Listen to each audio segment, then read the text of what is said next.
Pugilism Company. Read BBS. BBS. Black Birch Sugar. Last time that I checked, Keith Thurman almost got wrecked. Added smut to his rep. Last time that I checked, Josecito nearly had him on the deck. Keith don't want no real threat. Last time that I checked, Pacquiao and Thurman probably next. Nothing more, nothing less. Last time that I checked, Manny Pacquiao the safe bet. Don't sweat. Trust the homie BBS. R.I.P. Nipsey Hussle. And let me get on into Manny Pacquiao versus Keith Thurman, which is in advanced talks per Ring Magazine's Mr. Coppinger, Mike Coppinger, I believe, in talks for a pay-per-view pairing in July. And before we dig deeper into that, sharing is caring. Please love, tap, bitch slap that like button. You comment, we comment. You comment, we comment. That's how we doing it. But yeah, man, 1 or 2 or 3 podcasts ago, I spoke of Keith Thurman still possessing indirect control of the welterweight division. So back in the day, in lieu of Errol Spence, Thurman spoke of bouts with Floyd and then Pacquiao once Floyd retired. Now it's Pacquiao. 2-year layoff ensued. My man was stripped. But even though he was stripped, he was anointed the automatic contender for the belt he was stripped of. So, hey, look, we're going to take this from you, but rest assured, you're the number 1 contender, okay? Is that cool with you? Is that all right? Effectively, they shouldn't have even stripped him. I'm glad they did, but what point did it prove? So, after that, or actually, Thurman was saying Spence and Crawford wouldn't be addressed until 2020. This was after saying a year prior to that he'd fight Spence in 2019. Or I'll fight Spence in 2019, then these quote-unquote injuries occur, and then you say, I'll visit Spence and Crawford, I'll address that in 2020. Man.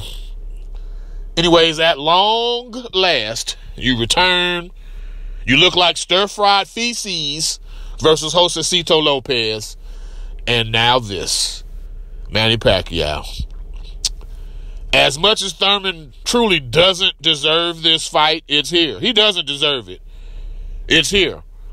And I say he doesn't deserve it because he allowed the deepest division in boxing to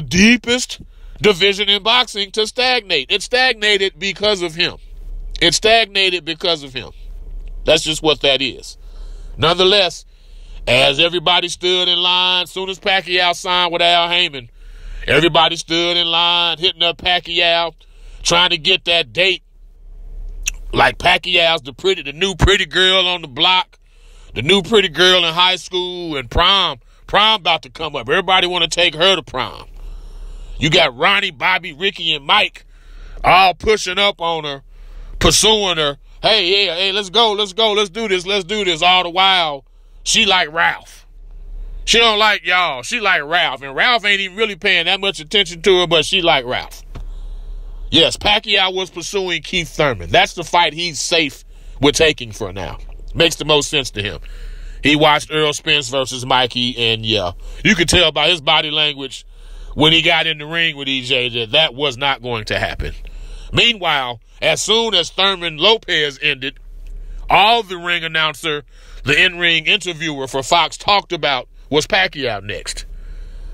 So yeah, Keith Thurman, he's got indirect control.